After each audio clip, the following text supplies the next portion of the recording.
अस्सलाम वालेकुम। आज का सबसे बड़ा मसला महंगाई है। एक आम आदमी ज़िंदा कैसे रहे, दो वक्त की रोटी कैसे खाए, अपने बिल कैसे अदा करे, बच्चे अगर स्कूल जाते हैं तो उनकी फ़ीस कैसे दे। और मेरा नहीं ख्याल है कि बेशतर पाकिस्तान की जो फैमिलीज़ हैं ये तीनों अखराजात जो हैं, अक्सरियत की मैं बात कर रहा हूँ कि अक्सरियत ये तीनों अखराजात जो है एक महीने बैक वक्त पूरे कर सकेंगे। खाने के लिए घर में राशन भी ला सकें, बिल भी बर वक्त अदा करें और बच्चों की फ़ीस भी अदा करें। इनमें से कोई ना कोई एक उनका छूट जाएगा। अगर ऐसे होगा तो वो ज़िंदा कैसे रहेंगे। एक हुकूमत आती है, पिछले वालों पे मलबा डालती है, अपने 3-4 साल गुजारती है, फिर अगले आते हैं, वो पिछले वाले पे उंगली उठाते हैं और वो चले जाते हैं। लेकिन लोगों की ज़िंदगियाँ पहले से ज़्यादा मुश्किल और तकलीफ होती जा रही हैं। 40-50% अगर फूड इन्फ्लेशन हो, ये पाकिस्तान के अंदर इस वक्त ऐसी ही सूरत हाल है।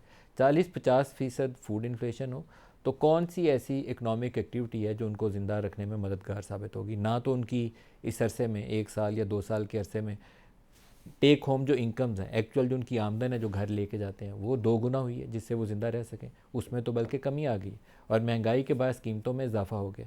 तो सर्वाइवल इस वक्त सबसे बड़ी जंग है, ज़िंदा कैसे रहा जाए, रात को बच्चों को रोटी कैसे खिलाई जाए।